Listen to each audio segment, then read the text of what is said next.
निम्न में से किस वर्ष सरकारिया आयोग, ध्यान रखिएगा इस शब्द पे, सरकारिया आयोग जिसे केंद्र राज्य संबंधों में परिवर्तन की संस्तुति का अधिकार दिया गया था, ने अपना प्रतिवेदन जमा किया था? तो आंसर क्या दीजिएगा? 1987 में इसने प्रतिवेदन दिया था। डिटेल में देखेंगे, सरकारिया आयोग जिसे केंद्र राज्य संबंध की समीक्षा के लिए गठित किया गया था, उसने 27 अक्टूबर 1987 को आधिकारिक तौर पर अपना प्रतिवेदन जमा किया। गौरतलब है कि वर्ष 1983 में केंद्र सरकार ने सर्वोच्च न्यायालय के सेवानिवृत्त न्यायाधीश R.S. सरकारिया की अध्यक्षता में एक 3 सदस्यीय आयोग का गठन किया था। इस आयोग ने केंद्र राज्य संबंधों को सुधार की दिशा में 247 सिफारिशें प्रस्तुत की कि क्या क्या करना चाहिए। नमस्कार दोस्त, आप देख रहे हैं directstudy.com, जहां पे आपको आज की क्लास में मैं करा रहा हूं पॉलिटी। ये लास्ट पार्ट है, इससे पहले 2 या 3 पार्ट आ चुके हैं, आज लास्ट पार्ट है ये। इसमें टोटल कंप्लीट मैं करा दूंगा जितने भी अभी तक बीपीएससी ने एग्जाम में पूछे 32 सालों के अंदर, वो सारे प्रश्न आपको मिलेंगे, सारे क्वेश्चन के नीचे लिखे रहेंगे वो कब पूछा गया है। साथ ही बता दें ये पूरा बुक तकरीबन कंप्लीट करा दिया हूँ। घटना चक्र पूर्वावलोकन ये बुक है, सारे चैप्टर्स और सारे सब्जेक्ट आप पढ़ना चाहते हैं तो आप प्लेलिस्ट बनाए वहाँ से जाकर फ्री ऑफ कॉस्ट आप पढ़ सकते हैं। साथ ही इसका पीडीएफ अगर आपको चाहिए सारे सब्जेक्ट्स के तो फ्री ऑफ कॉस्ट टेलीग्राम पे अपलोड कर दिया गया है, और आज जो क्लास हो रहा है इसके बाद इसका भी पूरा का पीडीएफ एक साथ ही अपलोड कर दिया जाएगा, फ्री ऑफ कॉस्ट आपको वहाँ भी मिल जाएगा। तो चलिए शुरुआत करते हैं अगला प्रश्न के लिए कि भारतीय संविधान का अनुच्छेद 300 किससे संबंधित है? तो आप ध्यान रखिएगा ये मुकदमे तथा कार्यवाही से संबंधित है, जो 300 है। सो यहाँ कहा जा रहा है कि भारतीय संविधान के अनुच्छेद 300 के अंतर्गत वाद और कार्यवाहियाँ का उल्लेख है। अनुच्छेद के खंड 1 के अनुसार भारत जो सरकार है भारत संघ के नाम से वाद यानी मुकदमा ला सकेगी या उस पर वाद लाया जा सकेगा, और किसी राज्य की सरकार उस राज्य के नाम से वाद ला सकेगी या उस पर वाद लाया जा सकेगा। अनुच्छेद 302 में व्यापार, वाणिज्य और समागम पर निर्बंधन अध्यारोपित करने का सांसद की शक्ति और अनुच्छेद 76 में भारत के महान्यायवादी का उल्लेख किया गया है।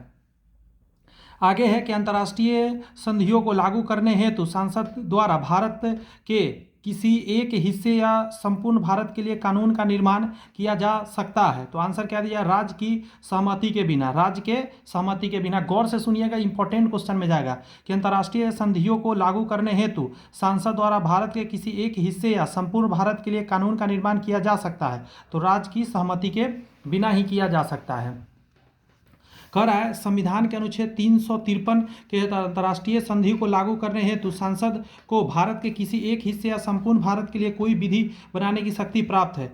इस शक्ति के तहत सांसद द्वारा अंतर्राष्ट्रीय संधियों को प्रभावी बनाने हेतु राज्य सूची के किसी विषय पर कानून का निर्माण किया जा सकता है। ध्यान रखिएगा, राज्य सूची पर कानून का निर्माण किया जाता था। इस संदर्भ में किसी राज्य या राज्यों की सहमति आवश्यक नहीं होगा कि आपको मन है कि नहीं है, ऐसा कुछ नहीं हो सकता। आपात उपपद आपको पता है, इसको समझना जरूरी है कि किस अनुच्छेद के अनुसार भारत के राष्ट्रपति द्वारा राष्ट्रीय आपातकाल की घोषणा की जा सकती है। तो आंसर क्या दिया? अनुच्छेद 352 के हिसाब से ऐसा किया जा सकता है।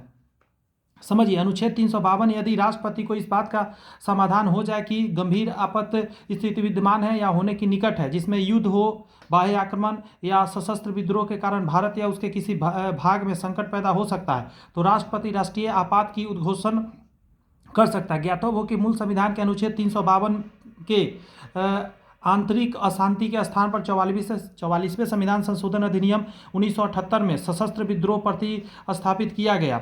और कर अनुच्छेद 355 संघ का यह कर्तव्य होगा कि बाह्य आक्रमण और आंतरिक अशांति से प्रत्येक राज्य की रक्षा करे और प्रत्येक राज्य की सरकार का संविधान के उपबंधों के आधार पर चलाया जाना सुनिश्चित करे। ऐसा नहीं कि जिसको जैसा मन में आ रहा है चल रहा है, ऐसा नहीं होना चाहिए। कुछ भी गड़बड़ी होगा तो आप आपातकाल लग सकता है। अनुच्छेद 356, यदि राष्ट्रपति को किसी राज्य के राज्यपाल से प्रतिवेदन मिले कि हाँ वहाँ का स्थिति ठीक नहीं है, समाधान हो जाता है कि ऐसी स्थिति उत्पन्न हो गई है जिससे कि उस राज्य का शासन इस संविधान के उपबंधों के अनुसार नहीं चलाया जा सकता, तो राष्ट्रपति उस अनुच्छेद का प्रयोग कर उस राज्य में राष्ट्रपति शासन लगा देगा। अनुच्छेद 360, यदि राष्ट्रपति को यह समाधान हो जाए कि ऐसी स्थिति पैदा हुई है जिससे भारत और उसके किसी भाग का वित्तीय अस्थायित्व संकट में है, तो वह वित्तीय आपात की भी घोषणा किया जा सकता है, और ये खास आज तक भारत में कभी नहीं लगा है। देखिए, राष्ट्रपति राष्ट्रीय आपातकाल की घोषणा कर सकता है, तो करेगा क्या? ऊपर वर्णित सभी कारणों के आधार पर, जैसे हथियारबंद विद्रोह के आधार पर किया जा सकता है, बाह्य आक्रमण के आधार पर किया जा सकता है, युद्ध के आधार पर किया जा सकता है। ये तीनों पॉइंट पर वो आपातकाल लगा सकता है 352 के हिसाब से। कह रहा भारतीय संविधान का कौन सा अनुच्छेद आपातकाल की घोषणा से संबंधित है? तो आप याद रखिएगा, अनुच्छेद 352 जो है आपातकाल के से रिलेटेड है। आगे करा प्राय किसी सलाह का, प्राय किसकी सलाह पर राष्ट्रपति शासन लागू करता है? तो वो राज्यपाल होता है। ध्यान रखिए, उसको गवर्नर बोलते हैं। यहाँ ध्यान रखिएगा कि अनुच्छेद 356 के तहत राज्य में राष्ट्रपति शासन प्राय गवर्नर यानी राज्यपाल की सलाह पर राष्ट्रपति द्वारा लागू किया जाता है।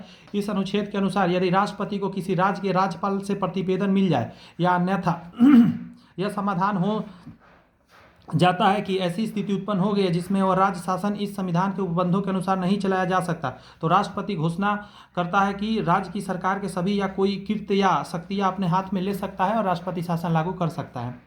अगला कहा कि किसी वित्तीय आपातकाल की स्थिति में अनुच्छेद 360 को लागू करने का परिणाम निम्नलिखित में से कौन सा है? क्या परिणाम हो सकता है? तो चलिए पढ़ते हैं कौन कौन परिणाम है। राष्ट्रपति राज्यों को राज्य मामलों के संबंध में सेवारत सभी या किसी वर्ग के कर्मचारी के वेतन और भत्ते कम करने का आदेश दे सकता है। मतलब जो भी वहाँ सेवा कर रहा है उसका, जैसे जो सेवा देकर हट गया है, मतलब जिसको पेंशन वगैरह मिलता है उसका पेंशन रोक सकता है, कम कर सकता है, ये किया जा सकता है। तो ये सही है, ऐसा राष्ट्रपति कर सकता है क्योंकि पैसा का मामला है, पैसा में प्रॉब्लम आया है। आगे है आपका कि राज्य विधानमंडल द्वारा पारित धन विधेयक या अन्य वित्तीय विधेयक को राष्ट्रपति के विचारार्थ आरक्षित रखने की आवश्यकता नहीं है। ये गलत बात है।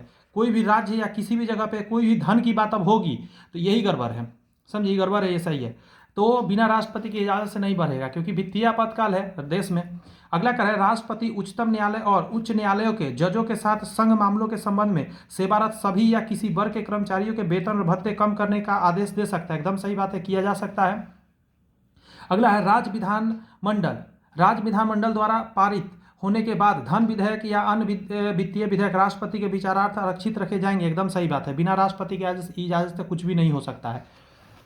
इस चीज़ को एकदम डिटेल में यहाँ समझ लीजिए, बहुत इंपॉर्टेंट कह रहा है कि भारतीय संविधान के अनुच्छेद 360 के अंतर्गत राष्ट्रपति द्वारा वित्तीय आपातकाल लगाए जाने का प्रावधान। वित्तीय आपातकाल लगाए जाने की स्थिति में अनुच्छेद 360 के खंड 4 के तहत निम्नलिखित परिणाम हो सकता है। क्या क्या कर सकते हैं राष्ट्रपति, समझिएगा। अनुच्छेद 360(4) के खंड उपखंड 1(1) के तहत राष्ट्रपति राज्यों के राज्य मामलों के संबंध में सेवारत सभी या किसी वर्ग के कर्मचारियों के वेतन और भत्ते कम करने का आदेश दे सकता है। पूरी रोकता नहीं है लेकिन कम कर दिया जाता है। अनुच्छेद 360(4) के उपखंड बी के तहत राष्ट्रपति उच्चतम न्यायालय और उच्च न्यायालय के न्यायाधीशों के साथ साथ संघीय मामलों के संबंध में सेवारत सभी या किसी वर्ग के कर्मचारियों के वेतन और भत्ते कम करने का आदेश दे सकता है। अगला और क्या कर सकता है, देखिए अनुच्छेद 360(4) के उपखंड 1(2) में कहा गया के तहत राज्य विधानमंडल द्वारा पारित होने वाले धन विधेयक या अन्य वित्तीय विधेयक, पैसा से रिलेटेड विधेयक में राष्ट्रपति विचार के आरक्षित रखे जा सकते हैं। अगला करता है प्रथमतः आपात स्थिति की घोषणा कितने समय काल के लिए सीमित की जा सकती है? शुरू में कितना दिन के लिए? 6 महीने के लिए किया जा सकता है, बाद में बढ़ेगा। देखिए आपातकालीन प्रावधान भारत के संविधान के भाग 18 के अनुच्छेद 352 से लेकर 360 तक निहित किया गया। यदि आपातकाल की उद्घोषणा को दोनों सदनों द्वारा अनुमोदित कर दिया जाता है तो आपातकाल 6 महीने तक जारी रहता है और प्रत्येक 6 महीने के लिए संसद की स्वीकृति के साथ अनिश्चित काल तक बढ़ाया जा सकता है। अगला 6 महीना, अगला 6 महीना, ऐसे बढ़ता रहेगा। अब पैसा सी बात करते हैं, वित्तीय आयोग। पहला प्रश्न इसमें आप देखेंगे दोस्त, अगर आपको वीडियो मेरा पसंद आ रहा है, आपको लग रहा है कि हाँ सही तरीका से सर क्लासेस ले रहे हैं, बेहतरीन मतलब चीज़, आपको कम समय में ज़्यादा कंटेंट मिल रहा है, आपको कुछ भी लग रहा है कि सही है आपके हिसाब से, तो आप जरूर चैनल को सब्सक्राइब करके बेल आइकन प्रेस कर लीजिए ताकि जब भी वीडियो अपलोड करूँ तो आपको मिल जाए। इसके बाद आपको इकोनॉमिक्स भी देखने को मिलेगा, तो इसके बाद का वीडियो वही आएगा क्योंकि ये कंप्लीट आज मैं कर दे रहा हूँ। समझिए जरा कि भारत के वित्तीय आयोग के संदर्भ में निम्नलिखित कथनों पर विचार करना है। तो आप इस चीज़ समझ लीजिए, कह वित्त आयोग का संवैधानिक निकाय है, नहीं, ये गड़बड़ है। अगला कह संविधान के अनुच्छेद 280 के तहत वित्त आयोग स्थापित किया गया, ये सही है।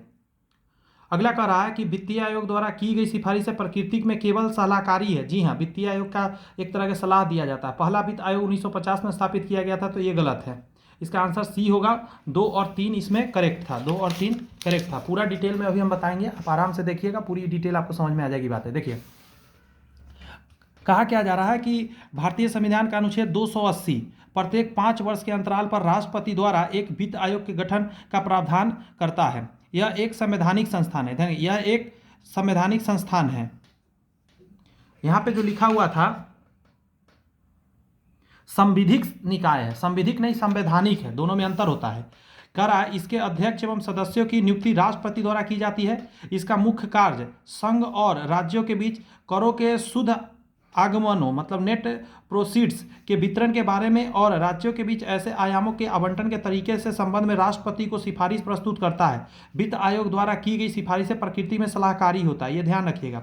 वित्त आयोग भारत की समेकित निधि मतलब संचित निधि से राज्य के राजस्व में सहायता अनुदानों को शासित करने वाले सिद्धांतों की भी अनुशंसा करता है। संचित निधि से राज्य सरकार को चाहिए अगर पैसा तो वहां से देना है तो राष्ट्रपति को सलाह करता है। यह अपनी रिपोर्ट राष्ट्रपति को सौंपता है। ज्ञातव्य है कि पहले वित्त आयोग का गठन वर्ष केसी नियोगी की अध्यक्षता में 22 नवंबर 1951 को किया गया था। 16वें वित्त आयोग के अध्यक्ष जो है अरविंद पनगड़िया हैं। तो ये इंपॉर्टेंट लाइन यहाँ पे था, इसको थोड़ा सा याद रखना है आपको। सुनेंगे धीरे धीरे याद होगा, वीडियो आपको एक से ज़्यादा बार देखना पड़ेगा तब जाके सारी बात याद होगा।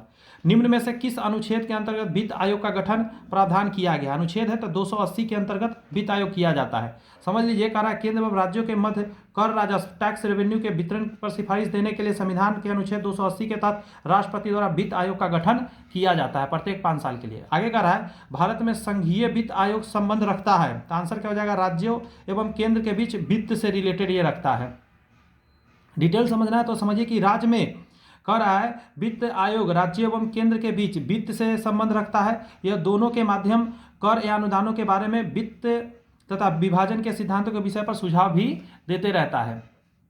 आगे कह रहा है कि भारत में वित्त आयोग का प्रथम कार्य है, क्या कार्य है? तो केंद्र राज्यों के मध्य राजस्व का बंटवारा करना, यही मेन मुख्य कार्य है इसका।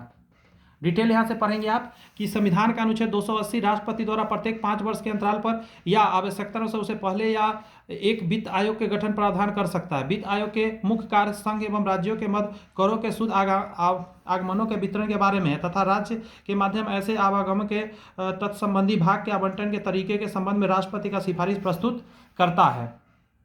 आगे है योजना आयोग या नीति आयोग। समझिए योजना आयोग की स्थापना कब हुई थी? तो आंसर दीजिए 15 मार्च 1950 को योजना आयोग को 15 मार्च 1950 को स्थापित किया गया था। यहाँ समझ लीजिए वित्त आयोग के विपरीत योजना आयोग का संविधानेतर संस्था थी। आगे करा इसका संविधान में कोई उल्लेख नहीं था। इसका गठन केंद्रीय मंत्रिमंडल के एक संकल्प द्वारा 15 मार्च 1950 को किया गया था। इसका पदेन अध्यक्ष प्रधानमंत्री ही होता है। कहता है इसका मुख्य कार्य केंद्र की 5 वर्षीय योजना तथा राज्यों की वार्षिक योजना के संबंध में सलाह देना था। 1 जनवरी 1915 को इसके स्थान पर नीति आयोग का गठन किया गया। ये इंपॉर्टेंट लाइन है। वर्तमान समय में नीति आयोग के जो अध्यक्ष प्रधानमंत्री नरेंद्र मोदी तथा उपाध्यक्ष सुमन बेरी है। नीति आयोग का पदेन अध्यक्ष जो है प्रधानमंत्री ही होता है। मतलब दोनों सेम ही चीज़ है पर दोनों में थोड़ा सा अंतर कर दिया गया। चुनाव आयोग का क्या क्वेश्चन आया हुआ है कि भारत के संविधान का कौन सा अनुच्छेद भारतीय निर्वाचन आयोग की स्थापना से संबंधित हो? आंसर हो जाएगा 324। अनुच्छेद 324 में किया गया है इसका वर्णन। भारतीय संविधान के अनुच्छेद 324 के तहत सांसद एवं राज्य विधानमंडलों तथा राष्ट्रपति एवं उपराष्ट्रपति के पदों के निर्वाचन के लिए निर्वाचन नियमावली तैयार करने तथा इस निर्वाचन के संचालन का अधीक्षण निर्देश और नियंत्रण करने के लिए निर्वाचन आयोग का प्रावधान किया गया है। अगला कह रहा है व्यवस्थापिका के रिक्त स्थान की आपूर्ति के लिए होने वाले विशेष चुनाव को क्या कहते हैं? बहुत सुंदर है। व्यवस्थापिका के रिक्त स्थान की आपूर्ति के लिए होने वाले विशेष चुनाव को क्या नाम दिया गया? उसे उपचुनाव के नाम से हम लोग जानते हैं। बहुत लोग ये नहीं जानते रहेंगे लेकिन जान लीजिए। कह रहा है व्यवस्थापिका के किसी निर्वाचित सदस्य के निधन या इस्तीफे या हटाए जाने के कारण हुए रिक्त स्थान की आपूर्ति के लिए होने वाले विशेष चुनाव को उपचुनाव यानी बाई इलेक्शन कहा जाता है। नेक्स्ट है केंद्र राज्य की व्यवस्थापिकाओं के लिए मतदान की न्यूनतम उम्र की सीमा 21 वर्ष से घटाकर 18 वर्ष की गई है। तो ये कब किया गया? 21 वर्ष से घटाकर 18 वर्ष। तो आंसर याद रखिएगा 61वें जो संशोधन हुआ था संविधान में 1989 को, उसी में किया गया था। समझिए 61वें संविधान संशोधन अधिनियम 1988 द्वारा मताधिकार की आयु को 21 वर्ष से घटाकर 18 वर्ष किया गया था, जो कि 28 मार्च 1989 को प्रभावी भी हो गया। नवयुवकों द्वारा 18 वर्ष की आयु पर मताधिकार की पहली बार प्रयोग नवंबर 1989 में संपन्न 9वीं लोकसभा के आम चुनाव में किया गया। आगे कह रहा है आम चुनावों में मतदान की आयु 21 वर्ष से घटाकर 18 वर्ष कर दी गई, तो 61वें संशोधन के द्वारा किया गया था। अगला है कि भारत में यदि एक राज्य एक चुनाव लागू किया जाता है तो भारतीय संविधान को किस अनुच्छेद में संशोधन की आवश्यकता हो जाएगी। बहुत इंपॉर्टेंट क्वेश्चन है। तो एक चीज़ तो समझ लीजिए, एक से ज़्यादा अनुच्छेद में संशोधन करना पड़ जाएगा।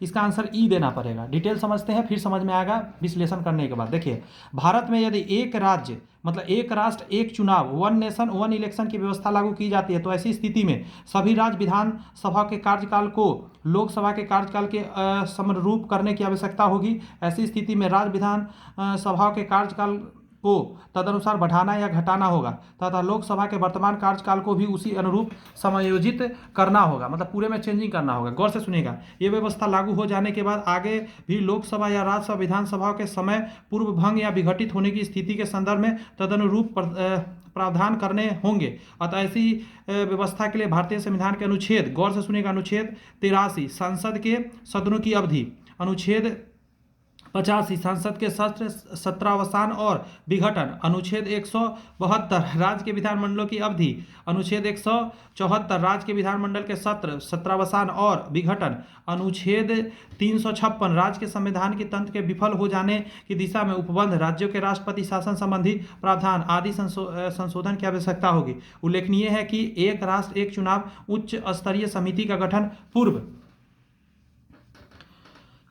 राष्ट्रपति रामनाथ कोविंद की अध्यक्षता में 2 सितंबर 2023 को किया गया था, जिसने अपनी रिपोर्ट 14 मार्च 2024 को राष्ट्रपति द्रौपदी मुर्मू को सौंपी है। मतलब ऐसा किया जा सकता है, ये होने वाला है। देखिएगा, ये बहुत अच्छा है, खर्चा बहुत बचेगा, बहुत कुछ बहुत अच्छा होगा ये चीज़।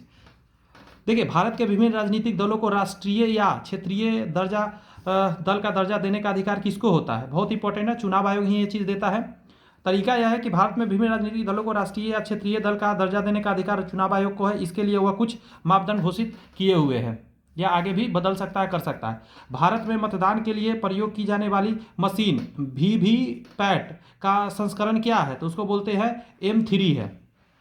समझिए जरा, निर्वाचन की समस्त प्रक्रिया और तंत्र का अधीक्षण करने के लिए संविधान द्वारा निर्वाचन आयोग के नाम से एक स्वतंत्र निकाय स्थापित है। उपबंध अनुच्छेद 324 में किया गया है, के अंतर्गत किया गया है। इलेक्ट्रॉनिक वोटिंग मशीन के प्रयोग में निर्वाचन प्रणाली की पारदर्शिता सरल एवं सहज बना दिया है।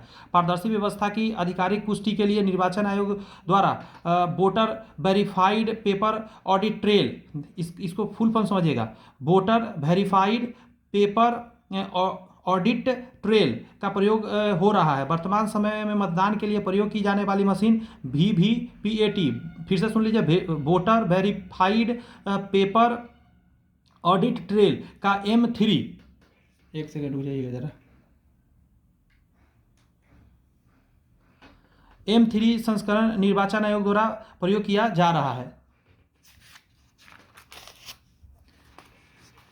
कुछ प्रश्न आपको राजनीतिक दल से भी एग्जाम में आते हैं, आप उन सारे प्रश्न को देखिए मेरे साथ। अब कह रहा है कि भारत में किस दल को राष्ट्रीय दल बनने हेतु पूर्व चुनाव में कम से कम कितना प्रतिशत वोट प्राप्त होना चाहिए। ध्यान रखिए, कितना प्रतिशत वोट चाहिए। तो याद रखिएगा, उपयुक्त में से एक से ज़्यादा आंसर जाएगा, उसको समझ लीजिए।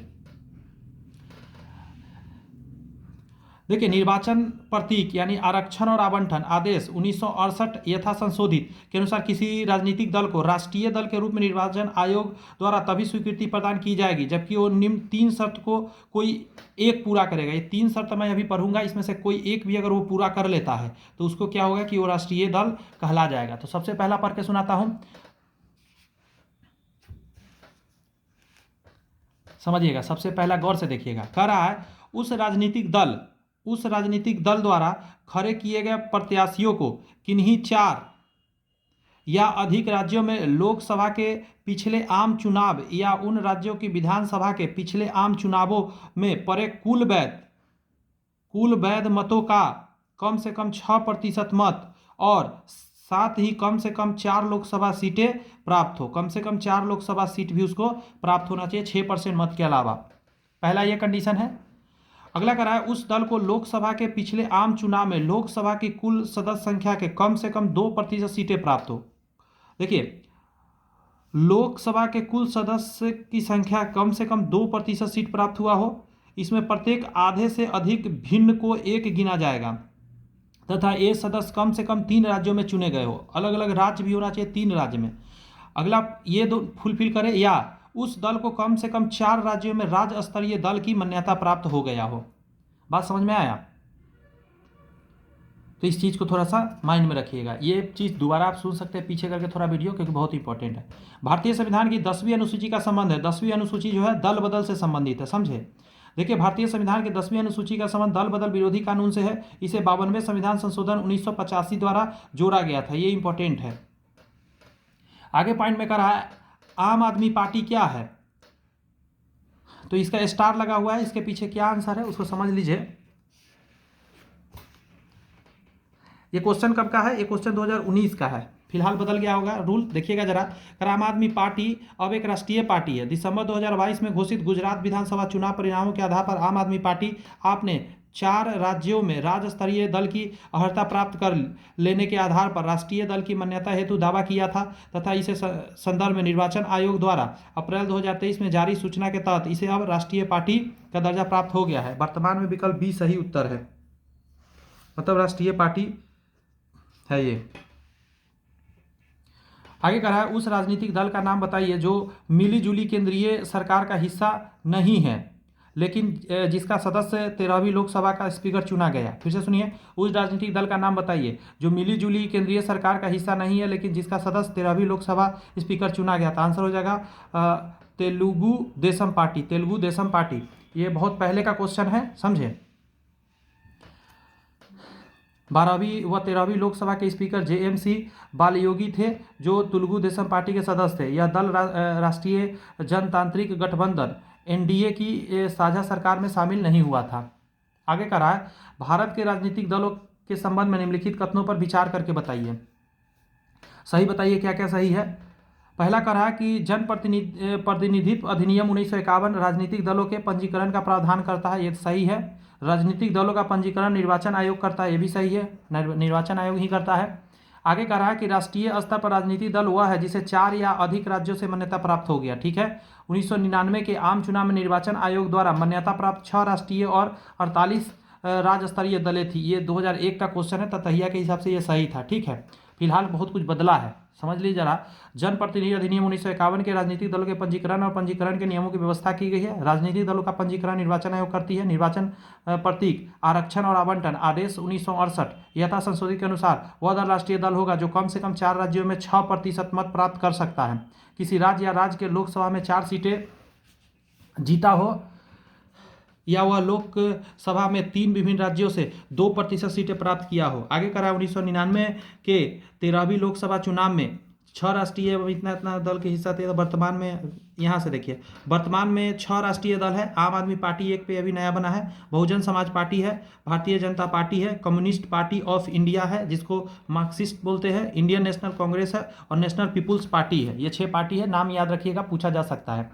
यहाँ कह रहा है ये क्वेश्चन आया था 2023 में, मैच कराना है, राजनीतिक दल यहाँ लिखा गया और स्थापना के वर्ष है, तो ये पता होना चाहिए आपको। जैसे कि आप देखेंगे कि भारतीय कम्युनिस्ट पार्टी ये 1964 में बना था, मार्क्सवादी वाले, ठीक है। और भारतीय कम्युनिस्ट पार्टी जो है ये बना था आपको 1925 में बना हुआ है। भारतीय कम्युनिस्ट पार्टी 1925 में बना था। बहुजन समाज पार्टी जो है 1984 में बना था और ऑल इंडिया तृणमूल कांग्रेस ये बना था 1998 में।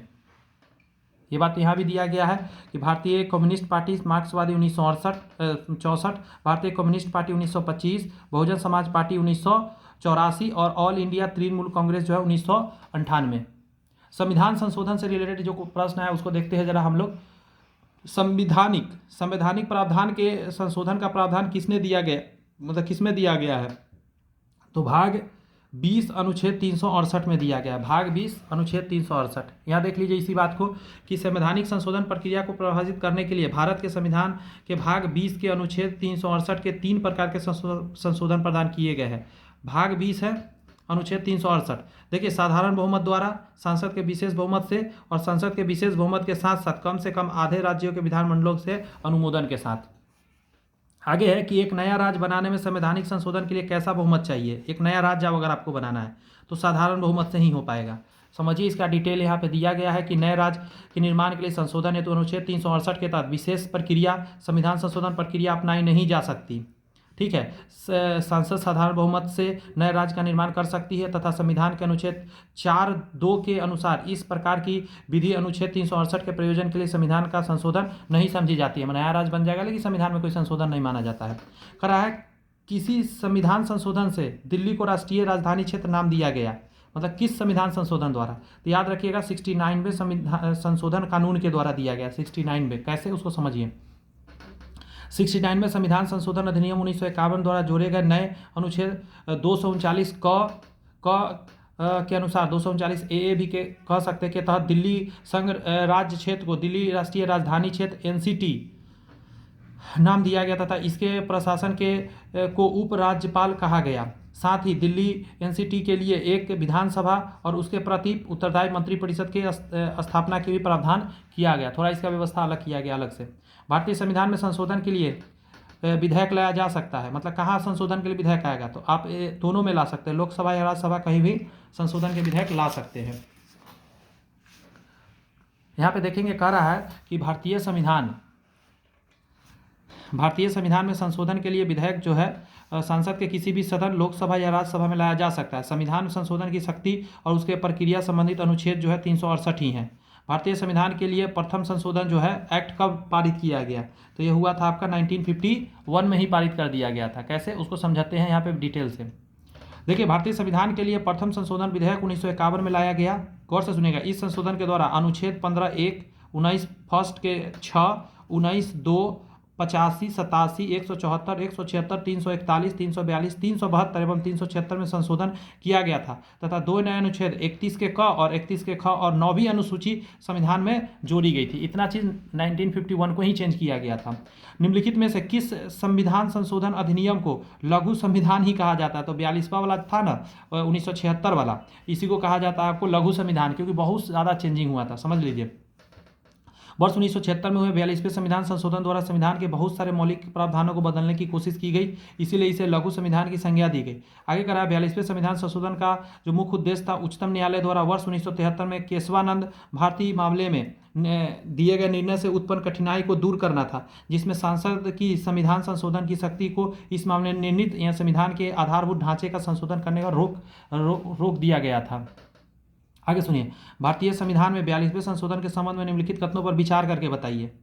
और पूछ रहा है कि कौन सा कथन गलत है, ये ध्यान रखिएगा। पहला करा है, इसने प्रस्तावना में 3 शब्द जोड़ा था, समाजवाद, धर्मनिरपेक्ष और अखंडता, ये सही है। करा इसने संविधान में 8 मौलिक कर्तव्य जोड़े, ये गलत है।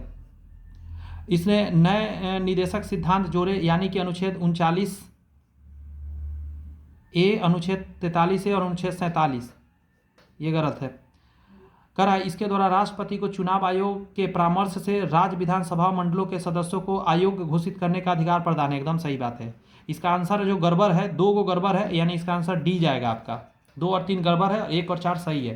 पूरा डिटेल यहाँ समझ लीजिए, अच्छा खासा डिटेल दिया गया है, बहुत बढ़िया लगेगा आपको पढ़ के। 42वें संविधान संशोधन 1976 के संविधान के बहुत सारे प्रावधानों को परिवर्तन किया गया था। अनेक नए करा प्रावधान भी जोड़े गए थे, इसके लिए लघु संविधान की संज्ञा दे दी गई। इसके जरिए निम्नलिखित प्रावधान जोड़े गए एवं संशोधन किए गए थे। समझिए जरा। पहला में कहता है, इसने प्रस्तावना में 3 नए शब्द जोड़ा था, समाजवादी, पंथ निरपेक्ष यानी धर्मनिरपेक्ष और अखंडता। वहाँ पे जो लिखा गया वो पंथ निरपेक्ष लिखा गया, वो धर्मनिरपेक्ष मतलब उसका वही होता है। आगे है, इसने संविधान में 10 मौलिक कर्तव्य जोड़ा था, 8 नहीं। आगे कहता है 3 नए नीति निर्देशक सिद्धांत जोड़े थे। गौर से सुनिएगा। समान न्याय और निःशुल्क विधिक सहायता, अनुच्छेद 39A। अगर उद्योगों की प्रबंधन में कर्मकारों का भाग लेना, अनुच्छेद 43A। एवं पर्यावरण का संरक्षण और संवर्धन और वन और वन्य जीवों की रक्षा के अनुच्छेद 48A जोड़ा गया था। तो 2 तो वहाँ सही दिया गया था, 39A और 43A, लेकिन जो अनुच्छेद 47 है वो गलती है, 48A जोड़ा गया था। क्लियर हुई बातें? आगे करा, इसके द्वारा अनुच्छेद 152 को प्रतिस्थापित कर राष्ट्रपति को चुनाव आयोग के परामर्श से राज्य विधानसभाओं मंडलों के सदस्यों को अयोग्य घोषित करने का अधिकार प्रदान किया गया था, परंतु 44वें संविधान संशोधन अधिनियम 1978 द्वारा यह अधिकार पुनः राज्यपाल को दे दिया गया। इस प्रकार प्रश्नगत कथन फर्स्ट और 4 सही है और 2 और 3 गलत है। भारतीय सर्वोच्च न्यायालय ने किस किस मुकदमों में सर्वप्रथम संविधान के मूल ढांचे का सिद्धांत दिया है? तो आंसर क्या हो जाएगा? केशवानंद भारती बनाम केरल में दिया है। इसको समझिए। कह रहा है कि भारत के उच्चतम न्यायालय ने केशवानंद भारती बनाम केरल राज्य बाद 1973 के सर्वप्रथम संविधान में मूल ढांचों के सिद्धांत का प्रतिपादन किया। इस बाद में सुनवाई करते हुए न्यायालय ने यह कहा कि संविधान के मौलिक ढांचे की अवधारणा के तहत संविधान के किसी भी संशोधन पर उच्चतम न्यायालय द्वारा प्रश्न उठाया जा सकता है यदि वह संशोधन संविधान के मूल ढांचे का उल्लंघन का प्रतीक कर रहा हो तो।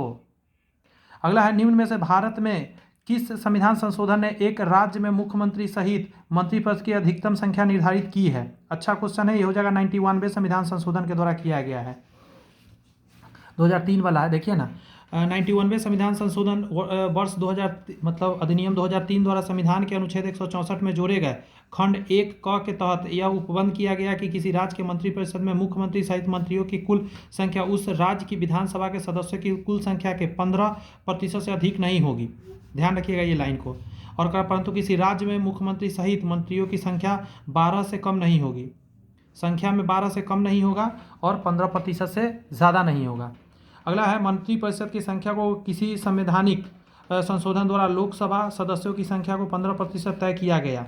तो 91वां संविधान संशोधन 2023 वर्ष 2003 में अधिनियम 1991 में संविधान संशोधन अधिनियम के द्वारा संविधान के अनुच्छेद 75 ठीक है अनुच्छेद 164 में संशोधन करके केंद्रीय मंत्रिपरिषद एवं प्रधानमंत्री तथा राज्यों की मंत्रिपरिषद में मुख्यमंत्री सहित मंत्रियों की कुल संख्या यथास्थिति लोकसभा अथवा राज्यसभा की सदस्य की संख्या के अधिकतम 15% तक यानी राज्यों में 12 से कम नहीं होना चाहिए निर्धारित की गई। कम से कम 12 मंत्री तो चाहिए ही चाहिए। संविधान के किस संशोधन द्वारा एंग्लो इंडियन समुदाय के एक आरक्षित 2 सीटों को समाप्त कर दिया गया? बहुत अच्छा है, आंसर हो जाएगा 104वां वो था। भारतीय संसद द्वारा वर्ष 2020 में अधिनियम 104वें संविधान संशोधन अधिनियम के द्वारा लोकसभा एवं राज्य विधानमंडलों में एंग्लो इंडियन समुदाय हेतु आरक्षित सीटों को निलंबित कर दिया गया। इस संशोधन के तहत अनुसूचित जाति शेड्यूल कास्ट एवं अनुसूचित जनजाति शेड्यूल ट्राइब आरक्षण को 10 वर्षों हेतु बढ़ा भी दिया गया। राजभाषा की बात समझते हैं। भारत के संविधान का कौन सा अनुच्छेद देवनागरी लिपि में हिंदी को संघ के सरकारी भाषा के रूप में मान्यता देता है? ये देने वाला कोई और नहीं, 343 है। देखिए, कह रहा है संविधान के अनुच्छेद 343 का संबंध संघ की राजभाषा से है। इसका अनुसार संघ की राजभाषा हिंदी और लिपि देवनागरी होगी। राजभाषा जो है ऑफिशियल लैंग्वेज के संबंध में प्रावधान संविधान के भाग 17 में दिया गया है। ध्यान रखिएगा इस बात को। आगे है कि भारतीय संविधान की 8वीं अनुसूची में मान्य सरकारी भाषाओं की संख्या कितना है? तो 22 भाषा को टोटल दिया गया है। ये बहुत पहले का क्वेश्चन है इसलिए 18 दिया गया है। आगे देखिएगा जरा, 92वें संविधान संशोधन 2003 में पूर्व संविधान की 8वीं अनुसूची में शामिल भाषाओं की संख्या मात्र 18 थी। 92वें संविधान संशोधन के बाद ये 22 भाषा हो गई। ध्यान रखिएगा, अभी 22 भाषा है। स्थानीय स्वशासन की बात करते हैं। सामुदायिक विकास कार्यक्रम प्रारंभ कब हुआ था? तो ये हुआ था 2 अक्टूबर 1952 को ही कर दिया गया था। गांधी जी का ये बहुत बड़ा इच्छा था। यहाँ करा है भारत में सामुदायिक विकास कार्यक्रम कम्युनिटी डेवलपमेंट प्रोग्राम का प्रारंभ 2 अक्टूबर 1952 को किया गया था, जिसका उद्देश्य भारत में ग्रामीण समुदायों का समग्र विकास था। अगला है, पंचायत के चुनाव करने हेतु निर्णय कौन लेता है? पंचायत के चुनाव करने हेतु निर्णय जो लेने वाला होता है राज्य सरकार करता है। फिर से सुनिए, पंचायत के चुनाव कराने हेतु निर्णय कौन लेगा? तो राज्य सरकार लेता है।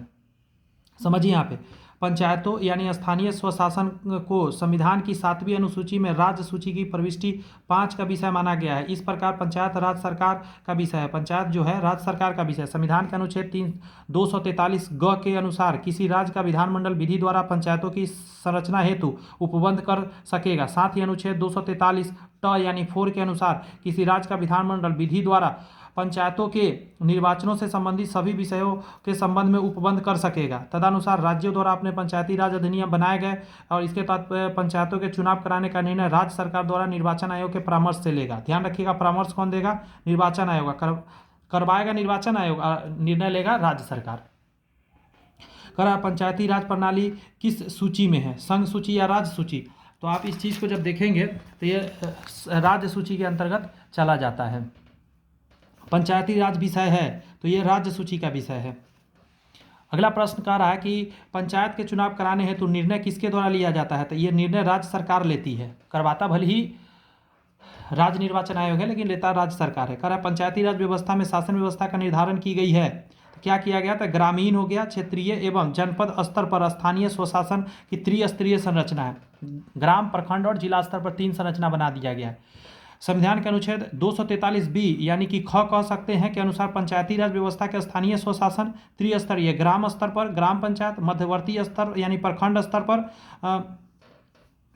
क्या बोलता है पंचायत समिति और जिला स्तर पर जिला परिषद, किंतु मध्यवर्ती स्तर पर पंचायत का उस राज्य में गठन नहीं किया जा सकेगा जिसकी जनसंख्या 20 लाख से अधिक नहीं है, वहाँ पे बीच वाला को हटा दिया जाएगा। अगला है सीडीपी एवं एनईएस के पुनर्गठन के लिए 1957 में एनडीसी द्वारा स्थापित समिति का नाम बताइए जिसके ग्रामीण स्थानीय सरकार की त्रिस्तरीय प्रणाली का सुझाव दिया था। तो हो जाए बलवंत राय मेहता समिति, बहुत इंपॉर्टेंट में जाएगा ये, डिटेल समझ लीजिए यहाँ पे। करा वर्ष 1952 में प्रारंभ सामुदायिक विकास कार्यक्रम जिसको बोलते हैं सीडीपी कम्युनिटी डेवलपमेंट प्रोग्राम, और वर्ष 1953 में प्रारंभ राष्ट्रीय विस्तार योजना, समझे, के पुनर्गठन के लिए राष्ट्रीय विकास परिषद द्वारा बलवंत राय मेहता समिति की अध्यक्षता में समिति का गठन 1957 में किया गया था। इस समिति ने ग्रामीण क्षेत्र में त्रिस्तरीय, जिला स्तर, ब्लॉक स्तर और ग्राम स्तर पंचायत प्रणाली विकेंद्रीकरण प्रणाली की अनुशंसा किया था कि कर दिया जाए विकेंद्रीकरण। किस वायसराय ने भारत में औपनिवेशिक आर्थिक संरचना का विकेंद्रीकरण किया था? तो वो मेयो था। इंपॉर्टेंट क्वेश्चन में जाएगा, ध्यान रखिएगा, इसका डिटेल भी है और समझते हैं जरा कि वायसराय लॉर्ड मेयो का शासनकाल 1869 से लेकर 72 तक था। अपने शैक्षणिक, आर्थिक और प्रशासनिक सुधारों के लिए जाना जाता है। मेयो द्वारा 14 दिसंबर 1870 को संकल्प जारी किया गया कि जिसमें मेयो रेजोल्यूशन या प्रांतीय सरकार की चार्टर कहा भी जाता है। इस रेजोल्यूशन में सर्वप्रथम औपनिवेशिक आर्थिक संरचना के विकेंद्रीकरण की बात की गई थी तथा केंद्रीय और प्रांतीय वित्त का विभाजन किया गया था। साथ ही प्रांतीय सरकार को कुछ स्वायत्तता देते हुए उन्हें जेल, शिक्षा और चिकित्सा आदि सेवाओं के लिए केंद्रीय राजस्व की कुछ राशि दी गई थी अतः उन्हें इच्छानुसार प्रशासन करने के लिए कहा गया था। क्लियर है? मेयो साहब ही थे। आगे कह रहा है भारत में पंचायती राज की अनुशंसा के लिए बनी समिति के अध्यक्ष कौन थे? तो बलवंत राय मेहता समिति पंचायती राज अनुशंसा के लिए। क्लियर है? समझ लीजिए जरा कि भारत में त्रिस्तरीय पंचायती राज की स्थापना की सिफारिश बलवंत राय मेहता समिति जो कि 1957 ने की थी। समिति की सिफारिश के आधार पर राजस्थान की विधानसभा ने 2 सितंबर 1959 को पंचायती राज अधिनियम पारित कर दिया। सबसे पहले कहाँ पे हुआ था? राजस्थान में हुआ था, ये ध्यान रखिएगा। डेट भी याद रखिए, ये कम से कम याद रहना चाहिए।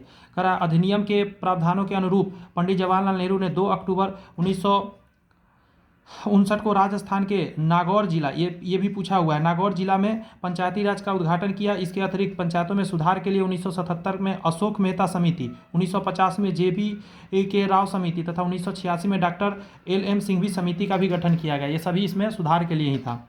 जिस समिति की सिफारिश पर भारत में पंचायती राज की स्थापना की गई उसका अध्यक्ष कौन था? तो आपको अभी बताया बलवंत राय मेहता जी थे। यहाँ देखिए ऑप्शन नंबर सी को टिक मारिए, बलवंत राय मेहता। विकेंद्रीकरण प्रणाली की सिफारिश किसने करा था? तो ये करने वाला बलवंत राय मेहता थे। बहुत तरह से क्वेश्चन एग्जाम में पूछा जाता है तो घबराने की कोई जरूरत नहीं है। निम्नलिखित में से किस कमेटी या आयोग ने न्याय पंचायत के बनाने की सिफारिश करा था? तो था अशोक मेहता समिति। समझे? कमेटी ने, आयोग ने। न्याय पंचायत क्या है इसको समझिए। यहाँ पे कह रहा है कि अशोक मेहता समिति का गठन जो 1977 में जनता पार्टी सरकार ने करा था।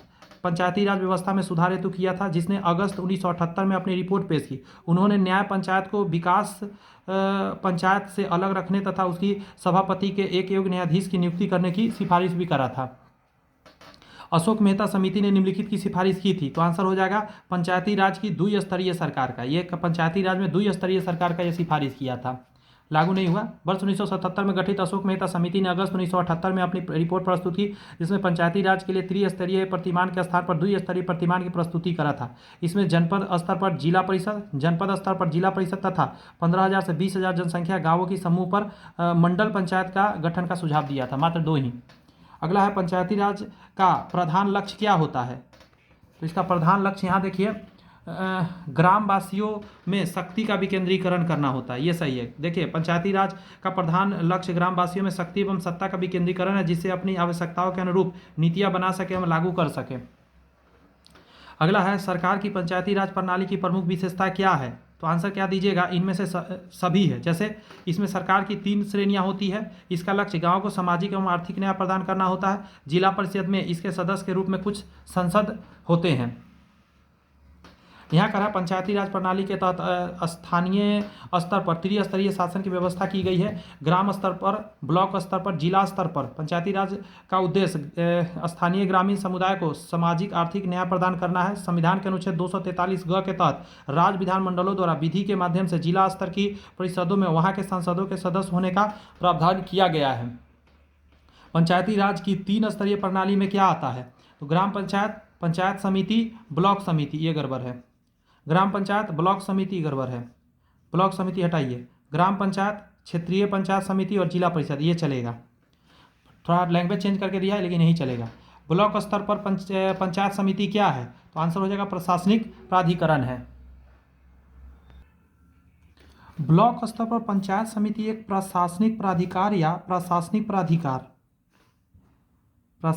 प्राधिकरण या प्रशासनिक प्राधिकारी है, जो ग्राम पंचायत और जिला पंचायत के बीच समन्वय एवं पर्यवेक्षक के रूप में कार्य करता है। समझे? ब्लॉक स्तर पर जो है पंचायत समिति के बीच में एक मध्यस्थता करता है। यह ग्राम पंचायत और जिला प्रशासन के मध्य संपर्क स्थापित करती है। क्षेत्र पंचायत में निर्वाचन सदस्यों द्वारा अपने में से एक प्रमुख, एक ज्येष्ठ उप प्रमुख तथा एक कनिष्ठ उप प्रमुख चुने जाएंगे। क्षेत्र पंचायतों को सौंपे गए कार्य समितियों के माध्यम से संचालित किए जाएंगे तथा इसके लिए निम्नलिखित समितियां गठित की जाएगी, जैसे शिक्षा समिति, निर्माण कार्य समिति, नियोजन एवं विकास समिति, स्वास्थ्य एवं कल्याण समिति और प्रशासनिक समिति। भारत में ब्लॉक स्तर पर बनी पंचायत समिति लेवल है। भारत में ब्लॉक स्तर पर बनी पंचायत समिति केवल क्या है? प्रशासनिक प्राधिकार है एक। यहाँ कहा कि पंचायती राज संस्थाओं को 29 कार्यों की सूची किस अनुच्छेद के तहत दी गई है? तो अनुच्छेद 243G के तहत दी गई है 29 कार्य की सूची। पंचायती राज संस्थाओं को 29 कार्यों की सूची अनुच्छेद 243G के अंतर दी गई है।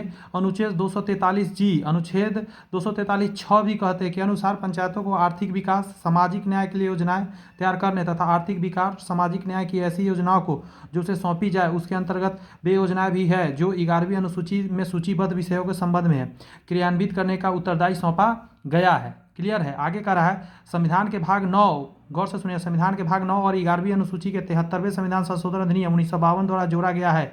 इसमें पंचायत से संबंधित 29 कार्य सूचित वर्णित कर दिया गया है। भारतीय संविधान के किस संशोधन में पंचायती राज संशोधन को संवैधानिक आधार मिला था? वो था 73वें संविधान संशोधन। आगे कह रहा है कि अनुच्छेद 243J के अंतर्गत पंचायतों के लेखा प्रबंधन से संबंधित नियम कौन बताता है? तो ये राज्य विधानमंडल बताता है। राज्य विधानमंडल बहुत अच्छा क्वेश्चन है, समझिए। संविधान के अनुच्छेद 243 यानी 243J में प्रावधानित है कि किसी राज्य का विधानमंडल विधि द्वारा, पंचायती द्वारा, गौर से सुनिएगा, किसी राज्य का विधानमंडल विधि द्वारा पंचायतों द्वारा लेखे यानी अकाउंट्स रखे जाने और ऐसे लेखा की संपरीक्षा यानी ऑडिट करने के बारे में उपबंध कर सकेगा। अतः अनुच्छेद 243J के अंतर्गत पंचायतों के लेखा प्रबंधन से संबंधित नियम राज्य विधानमंडल द्वारा बनाए जाएंगे। पंचायती राज को किस संविधान संशोधन के आधार पर संवैधानिक दर्जा प्रदान किया गया? पंचायती राज को, तो आंसर क्या हो जाएगा आपका? 73वां संविधान संशोधन। और कब आया था? 1992 को। देखिए 73वां संविधान संशोधन 1992 को 24 अप्रैल 1993 से प्रभावी हुआ था कि संविधान में भाग एक तो जोड़ा गया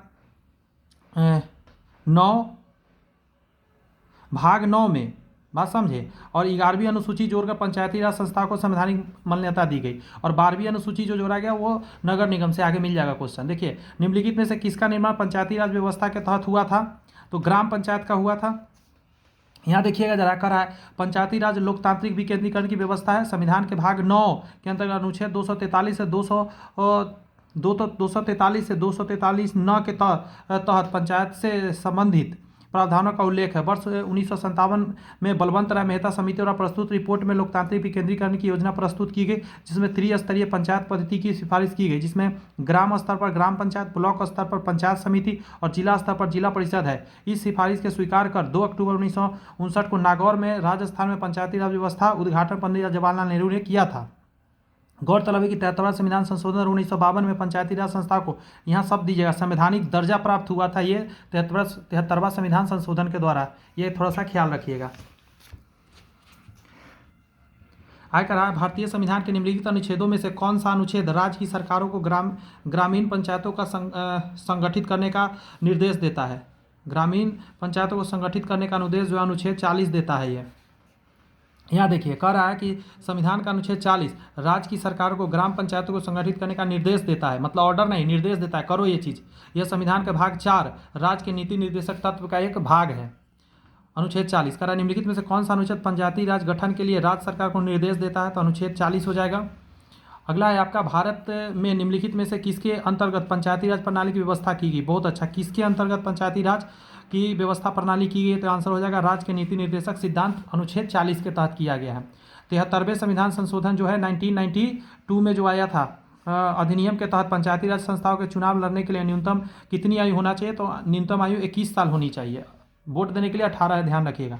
73वें संविधान संशोधन द्वारा पंचायती राज संस्थाओं में संवैधानिक दर्जा प्राप्त हुआ। इस संशोधन के तहत किसी व्यक्ति के लिए पंचायत या नगरपालिका सदस्य बनने हेतु न्यूनतम 21 वर्ष आयु होनी चाहिए। आगे कह रहा है सफलतापूर्वक कार्य हेतु पंचायत राज को पूरे सहयोग की जरूरत पड़ती है। किसका, तो स्थानीय जनता का सहयोग बहुत जरूरी होता है। पंचायती राज व्यवस्था में सफलतापूर्वक कार्य करने के लिए स्थानीय जनता के पूर्ण सहयोग की आवश्यकता होती है। बिना जन भागीदारी के पंचायती राज स्वप्न सरकार नहीं हो सकती। आगे कह रहा है भारत में पंचायती राज प्रतिनिधित्व करता है, क्या चीज़ को करता है, तो ये सभी चीज़ को, जैसे शक्ति का विकेंद्रीकरण, सामुदायिक विकास और लोगों की हिस्सेदारी, ये सभी काम कर रहा होता है।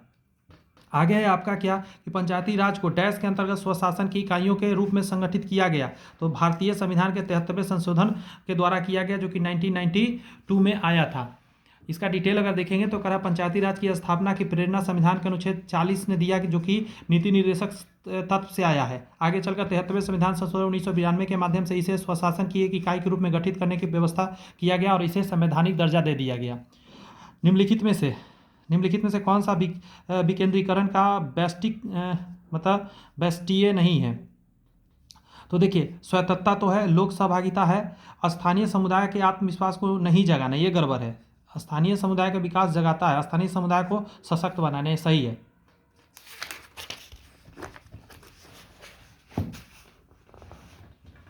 आगे है कि भारत में पंचायती राज व्यवस्था सर्वप्रथम राजस्थान और डैश में प्रारंभ की गई, तो आंध्र प्रदेश में प्रारंभ हुई थी। क्या संविधान के अनुच्छेद 40 में राज्यों को पंचायतों के गठन निर्देश दिया गया है। आगे करा 1957 में बलवंत राय मेहता समिति ने त्रिस्तरीय पंचायतों के गठन की सिफारिश किया था। इसी सिफारिश के आधार पर पंडित जवाहरलाल नेहरू ने 2 अक्टूबर 1959 के राजस्थान में नागौर जिले में पंचायती राज का उद्घाटन किया। आगे कर तत्पश्चात आंध्र प्रदेश, आगे बढ़ते हैं। आंध्र प्रदेश दूसरा नंबर में व्यवस्था पे अपने लागू कर पंचायती राज व्यवस्था दूसरा राज्य बना था। ये दोनों राज्य पूछा हुआ एग्जाम में, इसलिए यहाँ दिया गया। पंचायती राज सर्वप्रथम प्रवर्तित किया गया तो राजस्थान के नागौर जिला में, उसके बाद आपका आंध्र प्रदेश में। देख लीजिए पहला ऑप्शन दे दिया है जान के। निम्नलिखित कथनों विचार करिए। 73वें संविधान संशोधन के बाद विकेंद्रीकरण किया गया था, तो आंसर हो जाएगा निर्णय लेने की शक्ति को किया गया था। अगला है पूर्ण व्यवस्था भी हुआ था, और अगला हो जाएगा प्रशासनिक शक्तियों का, न्यायिक शक्ति का नहीं हुआ था, ये गड़बड़ है। ठीक है, तो इसका आंसर सी इसी ले जाएगा। यहाँ डिटेल पढ़िएगा तो बहुत कुछ समझ में आएगा, अच्छा से दिया गया। देखिए पंचायती राज लोकतांत्रिक विकेंद्रीकरण हेतु सृजन की गई एक व्यवस्था था। 73वें संविधान संशोधन अधिनियम 1992 द्वारा संविधान के भाग 9 में 16 नए अनुच्छेद जोड़ा गया, 11वीं अनुसूची जोड़ी गई, 11वीं अनुसूची भी जोड़ा गया। इसके तहत कुल 29 विषय पंचायतों के अधिकार क्षेत्र में दिए गए। उल्लेखनीय है कि 73वें संविधान संशोधन अधिनियम का उद्देश्य प्रशासनिक विकेंद्रीकरण है, न कि न्यायिक विकेंद्रीकरण। प्रशासनिक विकेंद्रीकरण है, न्यायिक विकेंद्रीकरण नहीं है। इस व्यवस्था में संवैधानिक तौर पर अस्तित्व में आने के पश्चात भारत में न्यायपालिका के स्वरूप में कोई अंतर नहीं आया। इस प्रकार का यह स्पष्ट है कि 73वां संविधान संशोधन अधिनियम न्यायिक विकेंद्रीकरण हेतु भी विधिक आधार नहीं प्रदान करता। इस विषय में कार्य करने हेतु प्रशासनिक अधिकार भी प्रदान किए गए। और कुछ समझिए, निम्नलिखित में से क्या संविधान की 11वीं अनुसूची में शामिल नहीं है, तो आंसर हो जाएगा ग्रामीण खेल नहीं शामिल है, समझे। पुस्तकालय है, ईंधन और चारा है, तकनीकी शिक्षा ये नहीं है शामिल। 29 विषय में देखिए संविधान की 11वीं अनुसूची में पंचायतों के भी निर्दिष्ट किए जाने वाले विषय को उल्लेख किया। इसमें 29 विषय शामिल है। पुस्तकालय हो गया, ईंधन और चारा हो गया, तकनीकी प्रशिक्षण, व्यावसायिक शिक्षा, पेयजल, ग्रामीण आवास, लघु वन उपज, मत्स्य उद्योग हो गया, बाजार और मेले जैसे इत्यादि सभी शामिल है। लेकिन ग्रामीण खेल का उल्लेख 11वीं अनुसूची के अंतर्गत नहीं किया गया है। करा अनुसूची 11वें के द्वारा पंचायती राज संस्था को कितने विषयों को नियंत्रित करने का अधिकार दिया गया, तो 29 विषय टोटल इसको मिला है। किस राज्य में, अगर सेशन आपको अच्छा लग रहा है दोस्त देखिए मैं बहुत कम समय में बहुत ज़्यादा कंटेंट आपके लिए रखता हूँ, तो अगर आपको सेशन अच्छा लग रहा है तो आप चैनल को एक बार सब्सक्राइब करके बेल आइकन प्रेस कर लीजिए और लाइक ज़रूर कर दीजिए वीडियो को, मुझे बड़ा खुशी मिलेगा। कह रहा है किस राज्य में पंचायत व्यवस्था नहीं है, किस राज्य में पंचायत व्यवस्था नहीं है, तो वो इनमें से कोई नहीं। कुछ समझिए बात। यहाँ कह रहा है कि भारतीय संविधान के अनुच्छेद 243 ड के खंड 2 के अनुसार पंचायती संबंधी प्रावधान नागालैंड, मेघालय और मिजोरम राज्य तथा मणिपुर राज्य के ऐसे पर्वतीय क्षेत्र में जहाँ जिला परिषद विद्यमान है लागू नहीं होगा। तो नागालैंड होगा, मेघालय होगा, मिजोरम हो गया, ध्यान रखिएगा। तो एक से ज़्यादा आंसर जाएगा, विद्यमान है, समझे, इस चीज़ को थोड़ा सा ध्यान रखिएगा। फिर से एक बार सुन लीजिए, नागालैंड हो गया, मेघालय होगा, मिजोरम हो गया और मणिपुर हो गया। यहाँ पे जहाँ जिला परिषदें विद्यमान है वहाँ पे क्या नहीं होगा, पंचायत व्यवस्था नहीं होगा। पहाड़ी इलाका में भारत में महिलाओं के लिए किस राजनीतिक संस्था में स्थान आरक्षित किया गया, तो पंचायत समिति के अंदर ही महिलाओं के लिए स्पेशल आरक्षण दिया गया। कह रहा भारत में महिलाओं के लिए पंचायती राज संस्थाओं में सभी स्तरों पर संविधान के तहत 1/3, ध्यान रखिए 1/3 स्थान आरक्षित किए गए हैं। कई राज्य में स्थानीय निकाय में महिलाओं के लिए आरक्षण बढ़ाकर 50% किया गया। वर्तमान में भारत के संविधान में 124 संशोधन अधिनियम 2023 के द्वारा लोकसभा, राज्यसभा, बिहार राष्ट्रीय राजधानी क्षेत्र दिल्ली का विधानसभा में भी महिलाओं के लिए 1/3 स्थान आरक्षित किया गया है। यह आरक्षण वर्ष 2023 के बाद होने वाले पहली जनगणना के आधार पर हुए परिसीमन के पश्चात लागू होना है। यह आरक्षण 15 वर्षों के लिए दिया जाना संविधान के उल्लेखनीय किया गया है। और बता दें बिहार ही पहला है जो 50% महिलाओं को आरक्षण दिया था। किस राज्य या किन राज्यों में पंचायती राज संस्थाओं में स्त्रियों को 50% आरक्षण मिला है, तो आपको बता दें बिहार हो गया, समझे, उसके बाद उत्तराखंड भी है, फिर मध्य प्रदेश और हिमाचल प्रदेश भी हो गया। तो इसका आंसर डी जाएगा।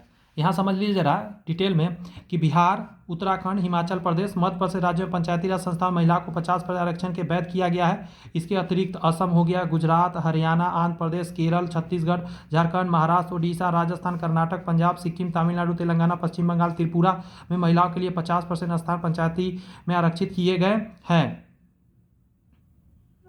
दादर एवं नागर हवेली तथा दमन एवं द्वीप तथा लक्षद्वीप संघ क्षेत्र में पंचायती राज संस्थाओं में 50% महिला आरक्षण का प्रावधान किया जा चुका है। करा किन राज्य सरकारों ने 2010 तक स्थानीय निकायों में महिलाओं के आरक्षण में 50% तय किया, तो आंसर हो जाएगा इसमें बिहार, मध्य प्रदेश, हिमाचल प्रदेश था उस समय तक का।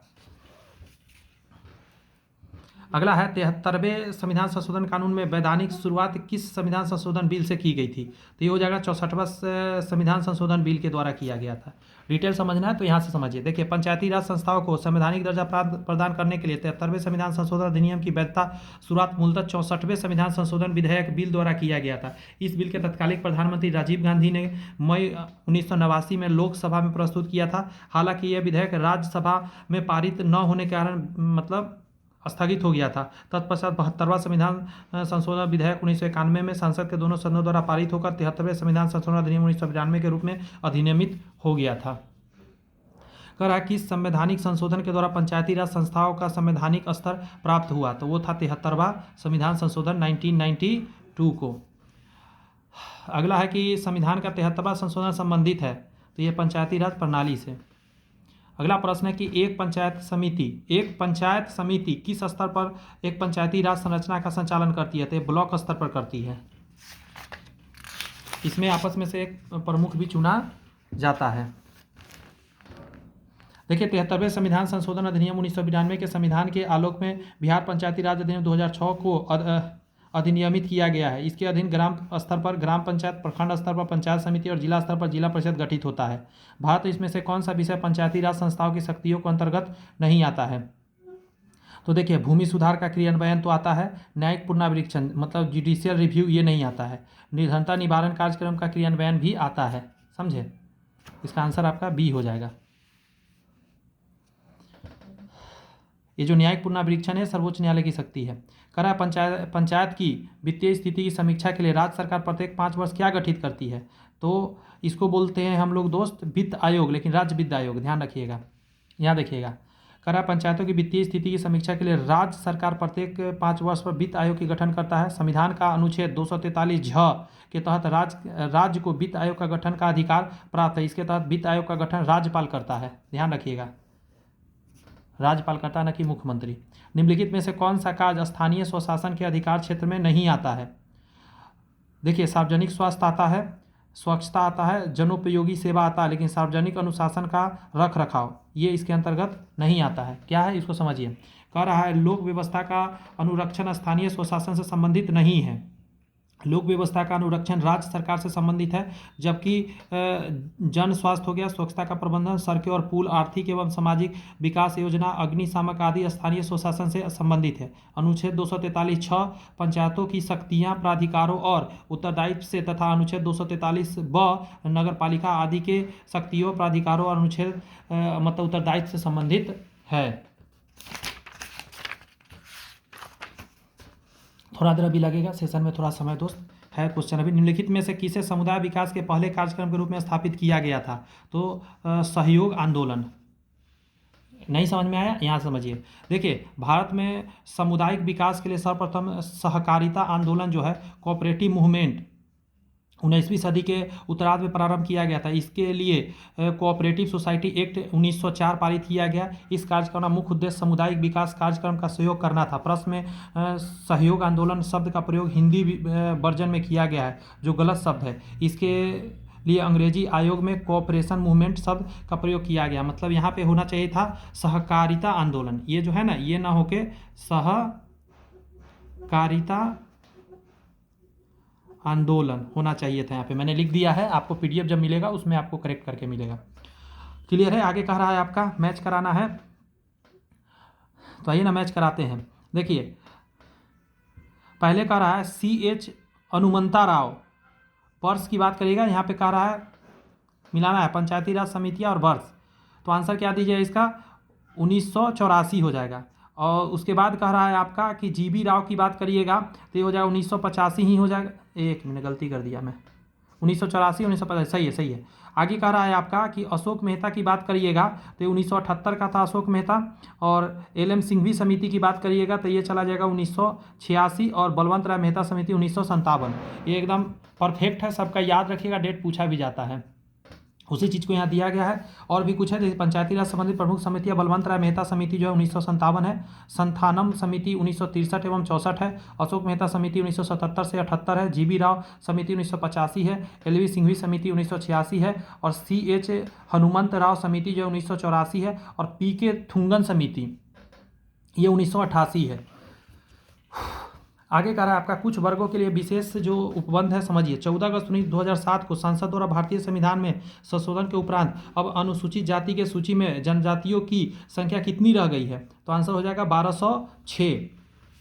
क्या है समझिए। यहाँ पे प्रश्नकाल जब ये चल रहा था, मतलब 2008 के समय, प्रश्नकाल में अनुसूचित जातियों की संख्या 1206 थी। वर्तमान में संवैधानिक अनुसूचित जाति आदेश संशोधन अधिनियम 2023 के इसमें नवीनतम वृद्धि हुई है। इसके पश्चात अब कुल जो है 1258 जातियां अनुसूचित जाति के सूची में शामिल किया गया, मतलब और भी जाति का पता चल गया है। अगला कह रहा है पिछड़ी जाति आयोग के प्रथम सभापति कौन थे? बहुत इंपॉर्टेंट क्वेश्चन है। आंसर हो जाएगा, एक मिनट, आंसर हो जाएगा काका साहेब कालेलकर। यहाँ समझिए, भारत के संविधान के अनुच्छेद 240 के तहत भारत के राष्ट्रपति के आदेश द्वारा प्रथम अखिल भारतीय पिछड़ा जाति आयोग का गठन 29 जनवरी 1953 को हुआ था। इस आयोग के अध्यक्ष काका साहेब कालेलकर थे। किसी समुदाय के अनुसूचित जाति के रूप में घोषित करके निम्नलिखित विशिष्टताएं हैं। तो आंसर क्या हो जाएगा इसमें? इसमें का सही कौन सा है था? आदिम लक्षणों के संकेत, विशिष्ट सांस्कृतिक, बड़े पैमाने का समुदाय के साथ संपर्क में शर्माना और पिछड़ापन एवं भौगोलिक लगाव, ये सब बताता है अनुसूचित जनजाति के बारे में। यहाँ देखिएगा भारतीय संविधान के अनुच्छेद 242 में अनुसूचित जनजाति के संबंध में प्रावधान किया गया है। इस अनुच्छेद के तहत राष्ट्रपति संबंधित राज्य के राज्यपाल से परामर्श के पश्चात अनुसूचित जनजाति की सूची किसी जाति के शामिल कर सकता है। गौर से सुनिएगा, राज्यपाल के परामर्श पर कौन राष्ट्रपति कर सकता है शामिल किसी समुदाय का अनुसूचित जनजाति के रूप में घोषित करने के लिए आवश्यक 3-4 बातें हैं, जैसे कि आदिम लक्षण उसके अंदर होना चाहिए, विशिष्ट सांस्कृतिक होना चाहिए, बड़े पैमाने पर समुदाय के साथ संपर्क में शर्म आना चाहिए, पिछड़ापन में भौगोलिक लगाव होना चाहिए। मतलब वो अलग थलग रहता है। कुछ विविध प्रश्न आया था, उसको अब हम लोग देख लेते हैं, समझे। जैसे कह रहा है भारत में चलित न्यायालय मतलब मोबिल कोर्ट, इसका मान सूत्र क्या है? तो इसको बोलते हैं हम लोग डॉक्टर APJ अब्दुल कलाम। ये क्या है? बहुत लोग पहली बार सुने होंगे, लेकिन हम क्लियर करते हैं। यहाँ देखिए, 4 अगस्त 2007 को हरियाणा के नूह जिले में स्थित पुन्हा में देश की पहली मोबाइल यानी चलित अदालत का उद्घाटन किया गया। इसका शुभारंभ भारत के तत्कालीन मुख्य न्यायाधीश उनका नाम था के.जी. बालकृष्णन ने किया था। इसका उद्देश्य सुदूर एवं पिछड़े इलाकों तक न्यायिक व्यवस्था का लाभ पहुंचाना है। इस प्रकार के न्यायालय में परिकल्पना सर्वप्रथम भूतपूर्व राष्ट्रपति डॉक्टर ए.पी.जे. अब्दुल कलाम ने ही कर दिया था। संविधान की 10वीं अनुसूची से संबंधित विषय को छोड़कर अन्य किसी आधार पर राज्य विधानसभा से मतलब अयोग्यता को निर्णय कौन करता है? अयोग्यता का तो ये राज्यपाल ही करता है। क्या है भाई, समझिए। संविधान के अनुच्छेद 192 के अनुसार किसी राज्य के विधानमंडल के किसी सदस्य की निहत्थता मतलब अयोग्यता का निर्णय 10वीं अनुसूची के संबंध विषय को छोड़कर अन्य किसी आधार पर राज्यपाल करता है। हालांकि इस संदर्भ में वह निर्वाचन आयोग की राय के अनुसार कार्य करता है, किंतु यदि 10वीं अनुसूची दल बदल के आधार पर है कि तहत सदस्य की निहत्थता का प्रश्न उठे तो विधानसभा के मामले अध्यक्ष और विधान परिषद के मामले में सभापति फैसला करेगा। समझिए, सदस्य की निहत्थता का प्रश्न उठे तो विधानसभा के मामला हो तो अध्यक्ष करेगा और विधान परिषद के लिए सभापति करेगा।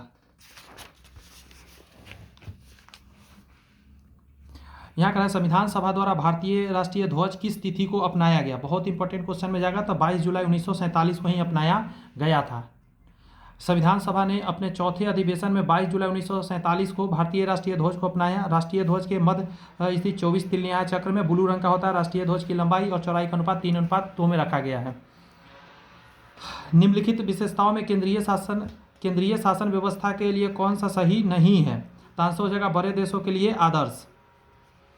इसका क्या मतलब है? देखिए, केंद्रीय शासन व्यवस्था में सर्वोच्च सत्ता केंद्रीय प्राधिकार और उसकी विभिन्न अनुषंगी इकाइयों के बीच बांट दी जाती है। आमतौर पर संघीय व्यवस्था में 2 स्तर सरकारें होती है, एक केंद्र सरकार का होता है, दूसरा राज्य सरकार का होता है। अलग अलग स्तर पर सरकारें एक ही नागरिक समूह का प्रशासन करती है, किंतु कानून बनाने और कर वसूलने का प्रशासन इसमें अपना अपना अधिकार क्षेत्र होता है। अतः केंद्रीय शासन व्यवस्था में त्वरित निर्णय, लचीलापन एवं कानून की एकरूपता का परिचायक है, परंतु यह छोटे देशों के लिए आदर्श व्यवस्था होती है, न कि बड़े देशों के लिए।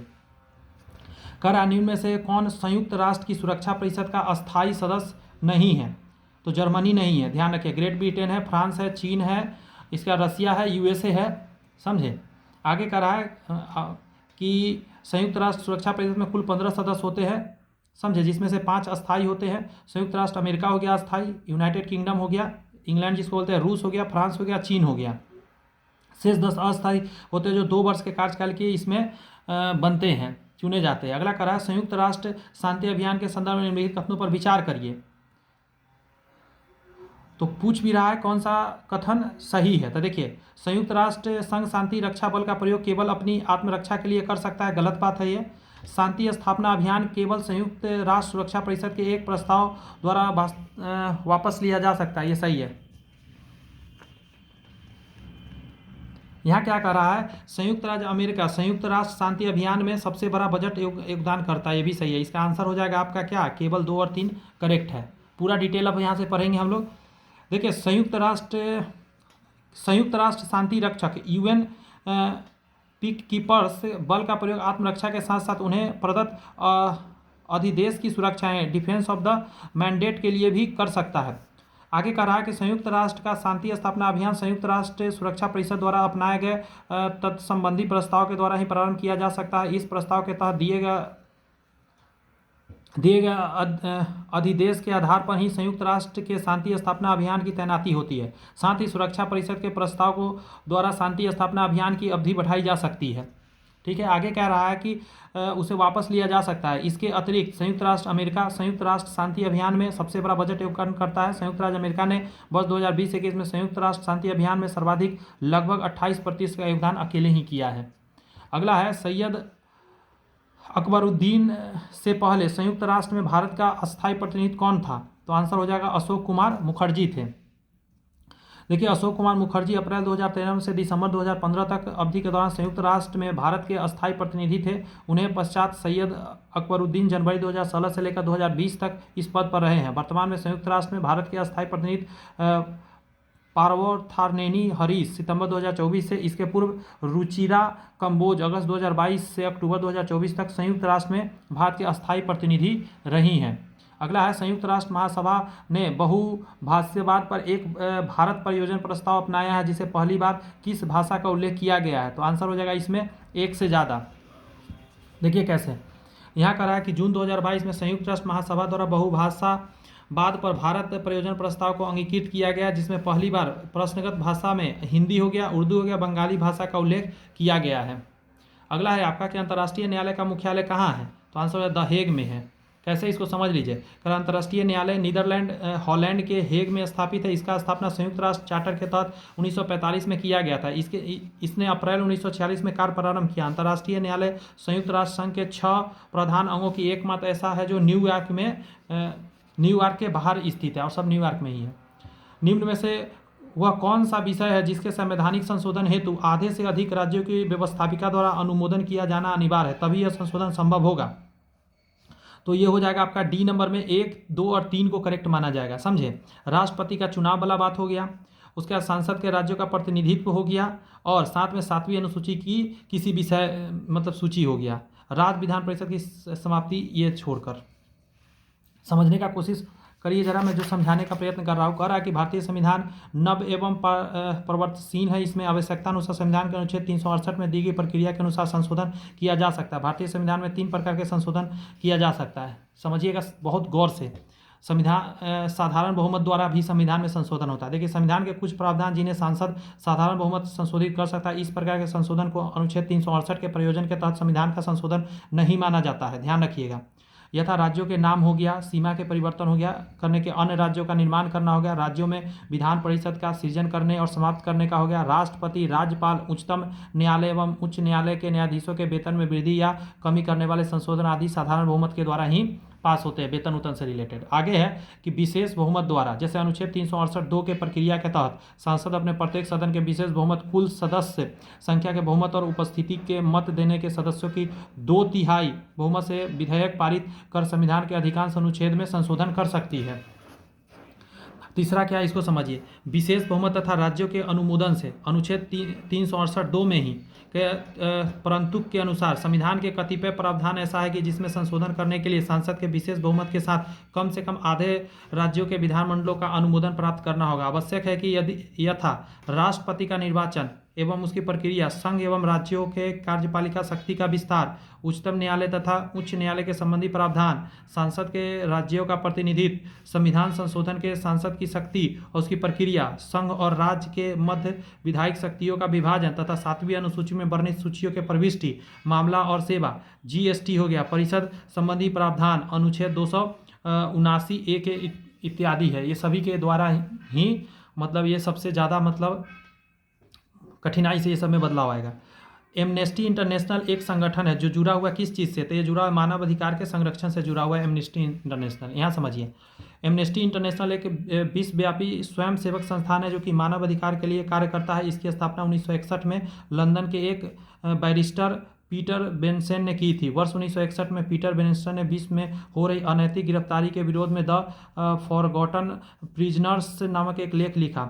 एमनेस्टी इंटरनेशनल उन्हीं के विचारों का एक मूर्त रूप है। इसका मुख्यालय लंदन में ही बनाया गया है। कह रहा है चीन की समाचार एजेंसी का क्या नाम है, तो उसका नाम है new China new agency.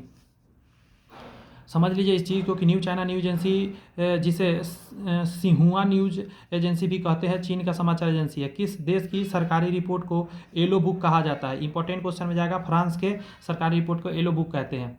Yellow book France सरकार की सरकारी रिपोर्ट है। व्हाइट पेपर श्वेत पत्र ब्रिटेन का है और भारत की सरकार रिपोर्ट को भी श्वेत पत्र कहते हैं। व्हाइट बुक जर्मनी की सरकार रिपोर्ट है। ग्रीन बुक इटली की सरकार का रिपोर्ट है। बस कुछ क्वेश्चन ही बचा है आज के सेशन के लिए, देख लीजिए। कह रहा है भारत में प्रथम विधि विश्वविद्यालय की स्थापना अगस्त 1987 में कहाँ हुई थी? तो आंसर हो जाएगा बेंगलुरु में हुआ था। भारत के प्रथम विधि विश्वविद्यालय national law school of India की स्थापना वर्ष 1986 बेंगलुरु में की गई थी। इसके तत्संबंधी 1986 के कर्नाटक राज्य के अधिनियम 29 अगस्त 1987 में अधिसूचित के तहत संविधान दर्जा प्रदान किया गया। अगला प्रश्न है कि सीमा सुरक्षा बल की स्थापना कब हुई थी? तो आंसर हो जाएगा 1965 में किया गया था। सीमा सुरक्षा बल जिसको बीएसएफ का गठन किया गया 1 दिसंबर 1965 को किया गया, जो भारत तथा पड़ोसी देशों की सीमाओं की तैनाती के लिए मुख्यालय इसका नई दिल्ली रखा गया है। वही भारत चीन युद्ध के बाद 1962 के बाद देखा गया कि गड़बड़ हो रहा है। संविधान समीक्षा आयोग जिसे फरवरी 2000 में गठित किया गया, अध्यक्ष थे, तो आंसर हो जाएगा MN वेंकट चलैया। संविधान समीक्षा आयोग का गठन फरवरी 2000 में किया गया था। आयोग के अध्यक्ष जस्टिस NM वेंकटचलैया थे। आयोग ने अपनी अंतिम रिपोर्ट 31 मार्च 2002 को पेश किया। स्वतंत्र भारत के प्रथम विधि आयोग के अध्यक्ष कौन थे? स्वतंत्र भारत के प्रथम विधि आयोग के अध्यक्ष, तो आंसर क्या हो जाएगा? श्री MC सेतलवाद। वर्ष 1955 में स्वतंत्र भारत के प्रथम विधि आयोग का गठन किया गया। MC सेतलवाद जो सीतलवार के प्रथम विधि आयोग के अध्यक्ष नियुक्त किए गए। राज्य लोक सेवा आयोग के अध्यक्ष किसके द्वारा नियुक्त किया जाता है? अच्छा क्वेश्चन है, आंसर हो जाएगा आपका राज्य के राज्यपाल के द्वारा। समझे? देखिए, राज्य के लोक सेवा आयोग के अध्यक्ष नियुक्त किए जाने के राज्यपाल द्वारा किया जाता है, यद्यपि इन्हें हटाने का अधिकार राष्ट्रपति को होता है। राष्ट्रपति इन्हें इसी आधार पर हटा सकते हैं कि जिन आधारों पर संघ लोक सेवा आयोग के अध्यक्ष सदस्य की हटाया जाता है। गौरतलब है कि भारतीय संविधान के भाग जो है 14 के अनुच्छेद 315 से लेकर 323 तक राज्य के लोक सेवा आयोग की स्वतंत्रता शक्तियों के अलावा इसके गठन, सदस्य की नियुक्ति और बर्खास्त आदि उल्लेख किया गया है। प्रथम भारत रत्न प्राप्त करने वाले कौन थे? तो आंसर हो जाएगा आप क्या? स्वामी राधाकृष्णन थे, जो 5 सितंबर को जिनका वर्षगांठ मनाते हैं हम लोग शिक्षक दिवस के रूप में। भारत सरकार द्वारा देश के सर्वोच्च नागरिक पुरस्कार के रूप में भारत रत्न स्थापित 1954 की गई थी। सर्वप्रथम पुरस्कार 1954 में सर्वपल्ली राधाकृष्णन, चक्रवर्ती राजगोपालाचारी और चंद्रशेखर वेंकट रमन को प्रदान किया गया था। आगे है, निम्नलिखित यूरोपीय यूनियन देशों में फिलिस्तीन राज्य को आधिकारिक मान्यता देने वाला प्रथम देश कौन था? तो वो था स्वीडन ही था। यहाँ कह रहा है यूरोपीय यूनियन देशों में फिलिस्तीन राज्य को आधिकारिक मान्यता प्रदान करने वाला प्रथम देश स्वीडन था। अक्टूबर 2014 में स्वीडन द्वारा फिलिस्तीन राज्य की आधिकारिक मान्यता प्रदान कर दी गई थी। और आज की क्लास का लास्ट क्वेश्चन है कि अंतर्राष्ट्रीय विकलांग दिवस मनाया जाता है? तो आंसर हो जाएगा 3 दिसंबर को मनाया जाता है। समझिए जरा, अंतर्राष्ट्रीय विकलांग दिवस 3 दिसंबर को मनाया जाता है। संयुक्त राष्ट्र महासभा वर्ष 1981 में अंतर्राष्ट्रीय विकलांग वर्ष के रूप में घोषित किया था। संयुक्त राष्ट्र संघ ने 3 दिसंबर 1992 को प्रतिवर्ष अंतर्राष्ट्रीय विकलांग दिवस मनाने की स्वीकृति दी थी। आज का सेशन कैसा लगा मुझे कमेंट्स में ज़रूर आप लोग बताएंगे। अगर मेरा मेहनत पसंद आता है तो आप ज़रूर लाइक कर दीजिए वीडियो को, चैनल सब्सक्राइब करके बेल आइकन प्रेस कर लीजिए, टेलीग्राम ज्वाइन कर लीजिए जहाँ पे इसका PDF अभी अपलोड कर दिया जाएगा। All the best, bye bye, thank you.